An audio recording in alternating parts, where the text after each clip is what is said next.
Habari za wakati huu mtazamaji wa TBC1, karibu katika Kurasa Darasa, na ni siku nyingine tena tunamshukuru Mwenyezi Mungu kwa uhai.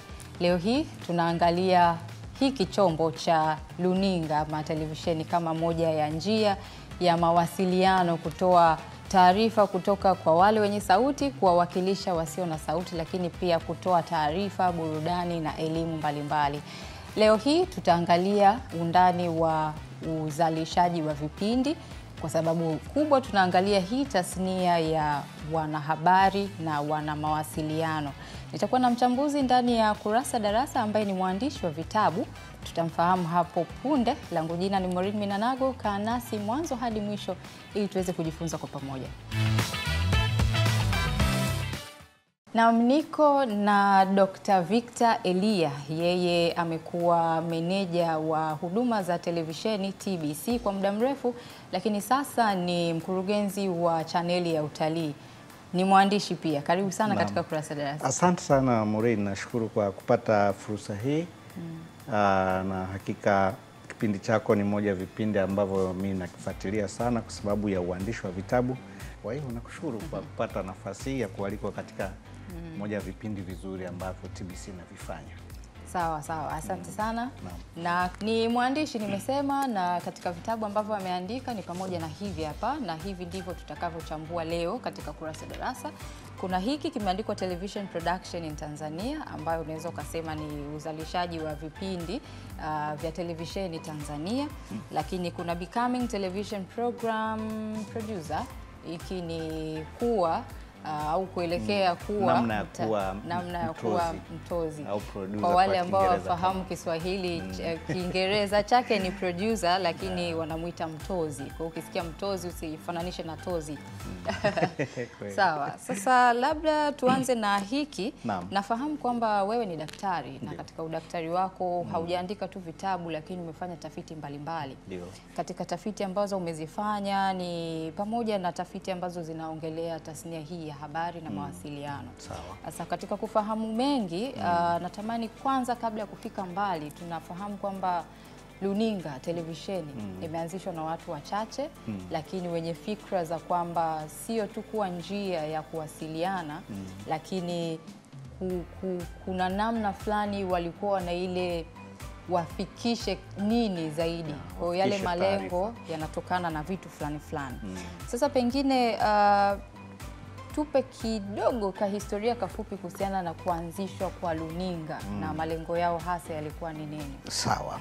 Asante sana Maureen. Historia ya televisheni hii ilianza kwenye miaka ya 1870. Na baadaye ukisoma kwenye hiki kitabu changu, kienda kwenye ukurasa tu wa kwanza, naelezea vizuri kuhusu the history of television and its spread worldwide. Inaeleza kwa kirefu sana. Televisheni iligunduliwa na watu kama 4 hivi, baadaye walifanyia development. Kuna yule Philo, kuna Eugene, kuna Samuel, na mwingine alikuwa anaitwa John Ball.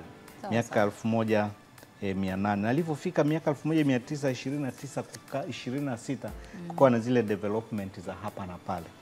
Na baadaye sasa televisheni ikaja ikapiga hodi Afrika. Japo kabla ya hapo, ukisoma kwenye vitabu vya TV production, ukiwasoma kina Himmel White wale, ukiwasoma kina Brian, wanaeleza namna televisheni ilivyoanzishwa, na wanaonyesha filamu ya kwanza Afrika ilionyeshwa mwaka 1895 kule Egypt. Kwa hiyo baadaye historia ya televisheni ilianza ikawa taratibu, na baadaye na zamani ukisoma pia kwenye kitabu kama hiki utagundua kwamba televisheni zamani walikuwa na rekodi sauti tofauti na picha tofauti, baadaye wanaziunga. Na hata sisi hapa TBC tuna ile filamu ya Kagera, ile maarufu, ile Kagera Wole, ilirekodiwa miaka ya 1977-78 mpaka 79. Walitusimulia wale wazee walioenda kule kwamba walikuwa na rekodi sauti tofauti, wana rekodi na picha tofauti, na baadaye wanaziunganisha, inakuwa kitu kimoja. Teknolojia ilikuwa bado ile. Mimi nimekuwa na interest sana ya masuala ya televisheni tangu nilikuwa mdogo. Sisi tulikulia vijijini huko. Kumbuka zamani walikuwa wanakuja watu wanatuletea, zamani tulikuwa tunaita sinema. Kwa hiyo anakuja mtu shuleni pale, shule ya msingi, mnaenda kwenye ule ukuta wa shule, walikuwa wanazicheza zile santuri. Nadhani Maureen sijui kama nadhani nilikuwa bado wadogo sana. Nimezikuta. Kwa hiyo nilikuwa najaribu yani kile kitu kilikuwa ni kitu cha kushangaza sana. Kwa hiyo baadaye nilivyoanza kupata akili nikawa nachimba sana kutaka kujua kwamba kile ni kitu gani.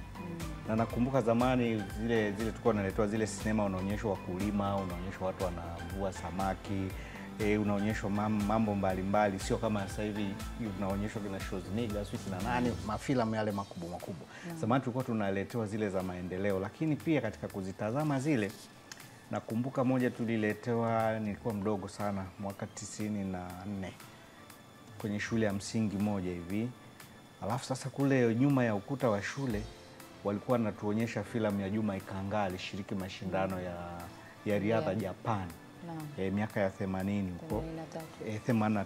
Sasa nilivyoona ile, nikaona ile walikuwa wametengeneza ile slow motion.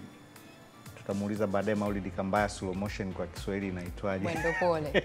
Mwendo pole bila shaka. Nikawa ninatamani asubuhi, wakati zamani tulikuwa tunakimbia mchaka. Nikawa nataka nikimbie kwa mwendo pole, kwa slow motion mchaka. Baadaye sasa mtu mmoja, kila nikijaribu nikawa nashindwa. Mtu mmoja akaniambia, bwana, ili kuna mtu anaitwa producer ambaye sisi tunamuita mtozi, ndio ametayarisha hiyo video mpaka akaifanya ikawa na ile slow motion.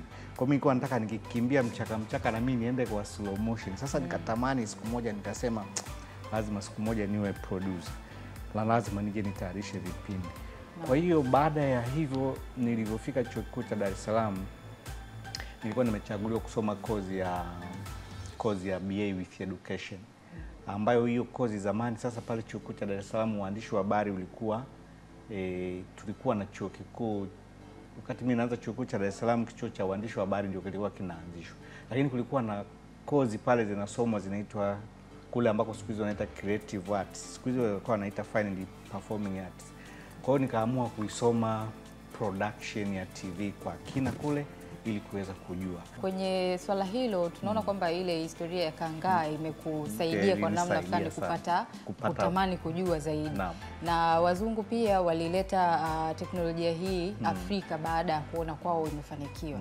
Unadhani kuna uzuri gani ama ubaya gani wa media, tuseme vyombo vya habari, hasa televisheni tunayozungumza leo, kuwa na influence kwa jamii? Televisheni ina influence kubwa sana, na kwanza tujue kwamba pamoja na kuwa radio bado ina nafasi kubwa sana. Ambacho kilikuwa kinaleta excitement kwa watu kujaribu kuifuatilia televisheni ilikuwa ni ule uwezo wa kuona picha na sauti kwa wakati mmoja.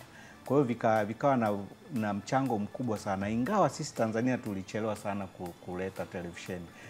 Televisheni ilikuja ya rangi Zanzibar mwaka 1974.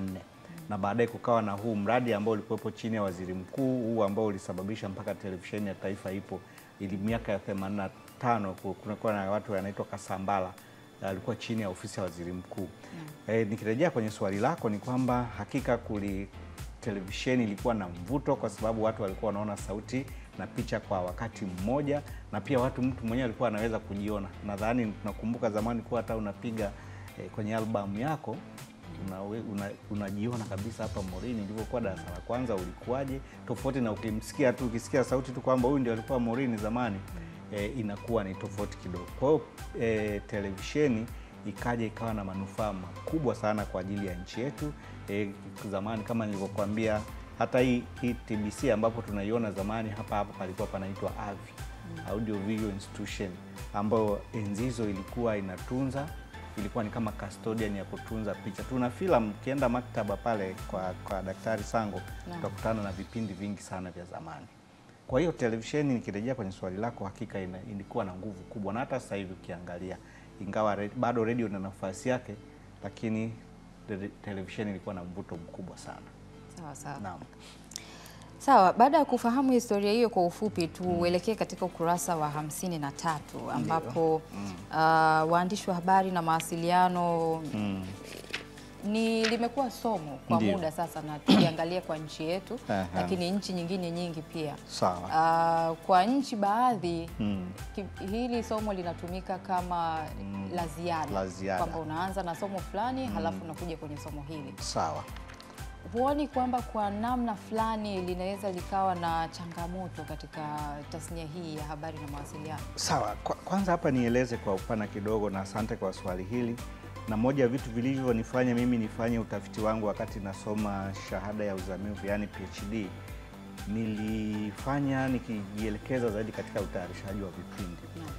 Na ukiangalia katika historia ya utayarishaji wa vipindi umeenda sanjari, niseme sio sambamba, kwa kiasi kikubwa na utayarishaji wa vipindi pamoja na historia yenyewe ya televisheni.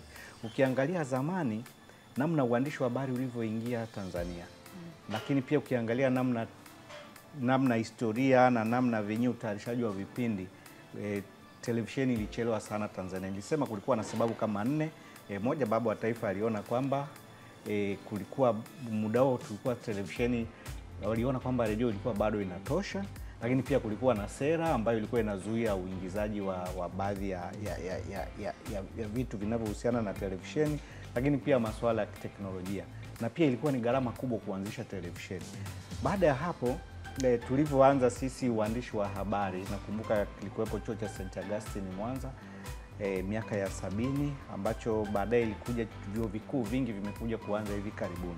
Sasa kilichonichochea mimi mpaka nikafanya utafiti kuhusu vipindi ni kwamba niliona kwamba kozi zile zinazofundishwa vyuo vikuu, bila shaka nawe Maureen umepita huko utakuwa shahidi, nilikuta kwamba kwa kiasi kikubwa watu wanafundishwa mass communication, public relation kwa kiasi kikubwa, na journalism. Lakini ukiangalia TV production inafundishwa kama sehemu tu ndogo kabisa. Na mara nyingine niliangalia katika utafiti wangu, nilikuta baadhi ya vyuo vingine vilikuwa vinafanya nini, vina sehemu ndogo, tena mtu anasoma tu semester hii moja, na inafundishwa introduction to television production. Sasa nikaona kwamba mtu ni vizuri ukatoka ukawa mwandishi wa habari, lakini mimi kilio changu kikawa kwamba basi tunaweza tukaiga katika vyuo vingine, kwamba tuwe na idara kabisa katika vyuo vikuu vyetu ambayo yenyewe ni mahususi kwa ajili ya kumfundisha mtu kuwa mtozi wa kipindi. Yupo kwenye mass communication, sawa, asome, lakini kuwe na kozi mama, hata idara kabisa inayoonyesha kwamba huyu ni mtu anaandaliwa kuwa producer, kuwa mtozi. Maureen, nadhani hata wewe ulivyoomba kazi, wanasema pale labda chombo cha habari kinatangaza kinahitaji mwandishi, kinahitaji watozi mfano. Lakini ukimwambia kabisa mtu akupe kuambatanishie cheti kilichoandikwa kwamba huyu ni mtozi, nadhani hakipo. Kwa sababu gani? Kwa sababu TV production ina sehemu ndogo sana katika vyombo vya habari. Lakini ukiangalia Maureen, ukiwasha TV asubuhi, sisemi kama taarifa ya habari haifai au vipi, lakini ukiangalia ukitoa taarifa ya habari, vipindi vingine vinavyofuata 90% vinakuwa vinatoka katika idara ya vipindi. Lakini idara ya vipindi hiyo ukienda katika vyuo vikuu vyetu, wao watozi tunaowaita wanaandaliwa kwa namna ambayo nadhani haina utoshelevu. Ukiangalia katika hiki kitabu kuna sehemu nimetengeneza mchoro hapa, ukienda ukurasa wa 111. Hapo ukiangalia journalism and mass communication juu, kienda kwenye vyuo vikuu vingi inashuka, kunakuwa na mass communication, public relation na journalism. Sasa na mimi nikatengeneza mchoro wangu, kienda hapo ukurasa wa 112. Mapendekezo yangu ikawa sasa katika hii journalism na mass communication kuwe na mass communication kama tawi kama unavyoona hapo, kuwe na public relation, tuwe na journalism, lakini tuwe na television program production. Na hapo nikikwambia Maureen, kwa wenzetu kuna baadhi ya vyuo ambapo utakuta producer namna anavyoandaliwa huyo mtozi, anafundishwa kuandika script right, kwanza idea generation, namna ya kuandaa wazo la kipindi. Yaani unafundishwa kabisa kwa utoshelevu. Unaweza ukafundishwa research katika TV production. Unaweza ukafundishwa zile principles za kudirect. Kwanza unaanza pre-production, production, mpaka na ile ya post-production, ambayo kwenye vyuo vingine hiyo post-production peke yake, yaani ni kozi inayojitosheleza, kwa sababu kwenye post-production ndipo ambapo utaenda kuyafanya material yako, utayakusanya kuyaangalia. Alafu katika post production, hapo ndipo ambapo utaangalia ubora wa picha. Katika post production ndipo utakapoenda kuangalia ubora wa sauti ulizopiga. Katika post production ndipo utaenda kurekebisha sauti, ndipo utaenda kuedit kipindi. Lakini pale kuna aspect moja muhimu sana tunaisahau, ya promotion, kwamba ukishamalizia kipindi chako lazima umesha kihariri, lazima ukitangaze ili watazamaji wakifuatilie. Kwa hiyo mimi ni wito wangu kusema kweli, na kuona kwamba vyuo vikuu, hata hivyo vyuo vya kati vinavyowafundisha watu wa diploma, yani course ya TV production, ni muhimu, kwa sababu ndio maana tumewapa ombwe wale watu wanaitwa makanjanja. Mtu anatoka hapa Morini, ana kamera yake nzuri, anaweza hatukatai ubunifu na wala hatukatai talent katika TV production, lakini hao watu tuwatengeneze. Talent sawa unayo, lakini hebu upite katika misingi. Ndio maana unakuta mtu anaweza kukutana na tukio, ajali, mtu amepasuka, mtu anapiga tu. Anajua tu hii picha yangu nzuri, anaiposti. Hamna miko, hamna maadili aliyoyafuata pale, anapost. TV production tunakuwa tunahitaji timu. Iwe kazi nzuri, inahitaji timu kubwa. Sasa daktari, kwa hapo ni sahihi unachokizungumza kwenye masuala ya uzalishaji vipindi, kwamba mtozi anatakiwa angalau awe na somo kabisa linalomhusu yeye kwa undani zaidi. Kitu ambacho naona kinagusiwa kwenye baadhi ya masomo, na hasa katika hii ya uandishi wa habari na mawasiliano. Lakini tukirudi kidogo, kila anayezungumza, umezungumzia masuala ya kanjanja pia. Kila mwenye uwezo wa kuzungumza anatangaza. Anaanzisha kipindi, na sasa tuna mitandao ya kijamii, anaposti huko. Lakini unaonaje sasa kwenye hili swala la pengine kuwa na, sijui Kiswahili chake vizuri, specification, yani mfano mtu akasomea sheria halafu akaingia sasa kwenye kipindi, kwenye somo la uzalishaji vipindi, halafu akawa mtangazaji wa sheria. Sawa. Lakini kina sisi mtu yoyote tu anaenda anafanya kipindi cha sheria na sio mwanasheria. Unalizungumzaje? Kabisa, na ndio kuna kitu kinaitwa multi skills ambacho ni kizuri na mimi nakiunga mkono.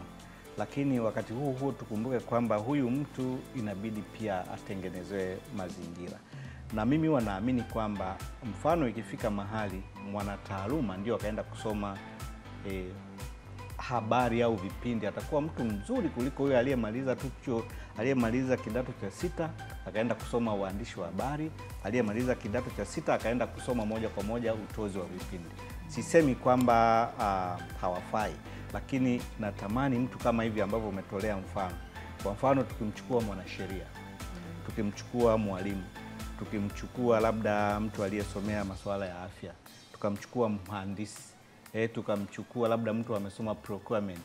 Huyu mtu tukienda kumwandaa kuwa mwanahabari au aliyesoma masuala ya siasa, atatuandikia habari nzuri sana zinazohusiana na hiyo fani aliyoisomea nyingine. Au kama ni mtozi aliyesoma sheria kwa mfano, atatutengenezea kipindi kizuri sana alichosoma kinachohusiana na masuala ya sheria. Au kama tukimchukua mwalimu tukampa akatutengenezee vipindi vinavyohusu elimu, au atangaze mambo, yani anakuwa na mawazo mapana, na anakuwa na upana wa mawazo kuliko huyu ambaye ameenda tu yeye kuangalia namna gani ya kutayarisha habari. Sisemi kwamba hafai, lakini najaribu kumtofautisha kwa kiasi kikubwa sana kwamba huyu aliye mwenye fani atakuwa mwandishi mzuri zaidi. Na nafikiri pia inawezekana kwamba kwa mfano zikaanzishwa kozi fupi, au zamani nakumbuka tulikuwa na zile zilikuwa zinaitwa postgraduate studies. Mtu umesoma ualimu wako vizuri, au umesoma political science yako vizuri, au umesoma environmental studies vizuri, ukienda chuo kikuu cha Dar es Salaam au ukienda chuo kingine chochote, ukaenda ukasoma postgraduate journalism na mass communication, au ukaenda kusoma TV production, wewe utakuwa na added advantage, utakuwa na kitu kingine kizuri zaidi cha kuja kuitumikia hiyo fani yako vizuri. Ya nafikiri tukifanya hivyo Maureen na watazamaji wa kipindi chako, naamini tunaweza tukafanya kazi nzuri zaidi ya kuiendeleza taaluma ya habari. Sawa. Naam, ndio. Tukigusia kitabu kingine sasa hiki. Sawa. tuseme sasa tayari mtu ameshajua anataka kuwa mtozi. Sawa. Na ameshafanya taratibu zote, sasa namna gani anaweza akawa mtozi? Aha. Ukurasa wa 34 unazungumzia kwamba mmoja anaweza akaajiriwa, lakini pia anaweza akajiajiri. Na kurasa zingine za mbele huku tunaona pia umeelezea masuala ya teknolojia, kwamba sasa hizi tuko kwenye ulimwengu wa kidijitali. Tujaribu kuangalia hawa watu wawili ambaye sana sana tumgusie ambaye anataka kujiajiri. Sawa. Na wengine pengine makanjanja humo. Sawa. Tuna mafunzo kwa wale watu ambao wameajiriwa mara nyingi.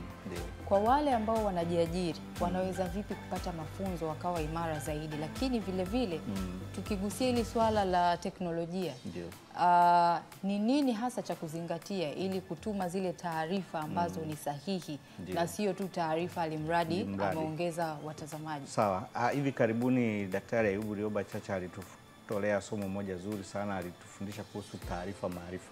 Nitalielezea mwishoni, lakini kwa kuanza na hili kwamba unawezaje kuwa mtayarishaji mzuri wa vipindi. Mimi niseme kwamba hii ni fursa. Hii ni changamoto ipo katika jamii, ndio maana leo tunakutana na mavipindi ya hovyo kwenye mitandao. Nafikiri hii ni fursa nzuri kwa vyombo vya habari kikiwemo TBC. Sisi tunatoa mafunzo ya elimu kwa umma kila mwaka, na moja wakufunzi wa mimi naenda kufundisha. Lakini isiishie kwa TBC peke yake. Wako vijana ambao wamejiajiri. Ndio maana nimesema mwingine anachukua tu ana kamera yake vizuri na utundu anajua kuedit, vifaa vyote anavyo, anaingia mtaani anakutayarishia kipindi, ukiangalia dakika 2 una hama station. Kwa hiyo hii nifikiri ni fursa nzuri Maureen kwa vyuo vikuu, hata kwa watu binafsi wenye mafunzo walioshiba kuanzisha. Zamani tulikuwa hata tuna tuition zile za mitaani, lakini hii tunaweza tukasajili vyuo, tunaweza tukasajili taasisi ili tukaweze tukawagroom hawa vijana na wakatutayarishia vipindi vizuri ambavyo vitatufaa. Badala ya kuwaacha tu mtu amemaliza chuo au ana taaluma au hana taaluma, ana ujuzi tu, tukitumia hiyo mbinu, naamini kabisa kwamba ndio maana humu nimeandika namna ya kujiajiri. Na hii na bahati nzuri aka kitabu kanaeleza namna unavyoweza ukapata mafunzo ya utayarishaji wa vipindi, lakini mpaka na kutayarisha vipindi vyenyewe. Lakini tukiingia kwenye umeniuliza pia la upande wa teknolojia, kuna nimemnukuu mtu anaitwa Jack Ma, sikumbuki ni ukurasa gani. Huyo jamaa ameeleza namna teknolojia inavyo influence television production, na ameeleza kuhusu kuna kitu kinaitwa akili unde kwa sasa, hii artificial intelligence. Wenzetu huko Ulaya na nchi nyingine wametengeneza mpaka sera, na sasa hivi wanaitumia artificial intelligence katika TV production kwa sababu unapata vitu vingi vizuri. Sasa ili tuweze kumudu kutayarisha teknolojia, kuna kitu pia kinaitwa deep fake katika TV production. Ile deep fake inaweza nikakutengeneza Maureen hapa, nikakutengenezea midomo ikaonekana kabisa wewe umetoa taarifa fulani. Jack Ma anasema kwamba tusiogope teknolojia, na anasema hii teknolojia tuitumie vizuri katika TV production na mambo mengine. Alitolea mfano wakati wa Industrial Revolution. Wakati inatokea hiyo, watu walikuwa na wasiwasi sana kwamba mashine zimechukua fursa zetu, itakuwaje. Niliwahi kuzungumza na mtu mmoja, alinitolea mifano hii ya Tigo Pesa, Voda Pesa. Alisema kwamba baadhi ya benki zilikuwa na wasiwasi sana kwamba sasa mbona kazi zetu zinaenda kuchukuliwa hivi. Lakini kumbe watu wakatumia fursa hiyo aliyokuwa wanaona kwamba kuwa changamoto. Ukiona leo ajira zimezalishwa zimekuwa nyingi kuliko vile ambavyo tungebaki kwenye mabenki tu. Kwa hiyo iko namna ambavyo tukiitumia vizuri teknolojia itatusaidia sana katika TV production. Kuna faida nimezieleza huku za kutumia mfano artificial intelligence ile tunayoisema.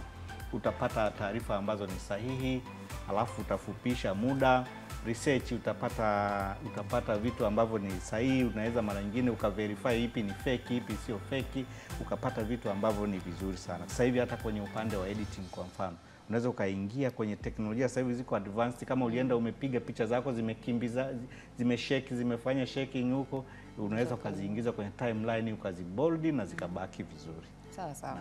Sawa. Na amini basi mtazamaji ameelewa kitu hapo. Naam. Na nigusie tu kile ulichokisema kwamba kwenye mafunzo umesema kitabu kimeeleza mengi. Naam. Lakini naamini basi kupitia kusoma Ndiyo. basi mafunzo pia yanaweza kupatikana kwa wingi. Kabisa kabisa. Labda kwa kumalizia, lipi neno lako sasa kwa yule mtozi mpya ama yoyote ambaye anataka kujiingiza katika tasnia hii ya kuonekanika kwenye luninga? Sawa. Anawezaje akabadilisha changamoto kivyovyote katika jamii kuwa fursa? Hakika kwanza niseme kwamba huku kwenye utozi huku na kwenye uandishi wa habari fursa ni nyingi sana za kuweza aidha mtu ukaajiriwa, ukajiajiri, ukawa mhariri binafsi. Cha msingi ni kujua, ni kupata mafunzo, lakini la pili, hata kama una mafunzo basi zingatia miiko. Siku hizi tutorial ziko nyingi tu kwenye mitandao. Tofauti na enzi zetu Maureen, wakati tunasoma ilikuwa lazima tu uende chuo kikuu cha Dar es Salaam pale au uende St. Augustine pale ili uweze kupata mafunzo, lakini sasa hivi fursa ni nyingi. Mimi wito wangu ni watu wasome vitabu, na bahati nzuri kipindi chako ni Kurasa Darasa, na hakika ni darasa kweli, lakini pia watu wasome vitabu, waingie kwenye mitandao ambako iko mitandao genuine. Iko sehemu ambapo ukiingia, mimi nina maktaba kabisa, kuna sehemu nimejisajili, ukiingia kule unalipa tu dola chache, vitabu vimejaa. Lakini TV production sasa hivi ni fursa. Maureen, ukitazama sasa hivi, ukiingia kwenye kuwasha TV ukitazama kipindi, sidhani kama utamaliza kipindi bila kugundua kosa. Hayo makosa yanatokana na nini? Ni kwa sababu hatufuatilii kwa kina. Sawa. Asante sana Dokta kwa muda wako na kwa elimu ambayo umeitoa kwa jamii. Amina. Na nifunge kurasa zangu sasa na hitimisha kipindi hiki kwa siku hii ya leo. Tulikuwa na vitabu viwili ambavyo vyote ni vya uzalishaji wa vipindi, na tulikuwa na Dr. Victor Elia ambaye yeye ni mtafiti katika masuala haya ya uzalishaji vipindi, lakini ametupa elimu yake kuhusiana na yule ambaye anatamani kuwa mtozi wa vipindi, ni nini cha kufanya. Kubwa hapa amesisitiza usomaji wa vitabu, kwa sababu huko ndiko ambapo tunaweza tukapata mafunzo mbalimbali, lakini tusichoke kusoma. Elimu ni bahari, haina mwisho. Kazi iliyoko mbele yako ni kuendelea kufuata elimu ili ujifunze mengi na uweze kukuza ubongo wako. Ni shukuru timu nzima nyuma ya kamera kwa kuwepo nasi na kwa kuweza kufanikisha kipindi hiki kuwepo hewani. Ni kushukuru wewe ambaye umekuwepo nasi mwanzo hadi mwisho. Jina langu ni Maureen Minanago, hadi wakati mwingine. Kwa heri kwa sasa.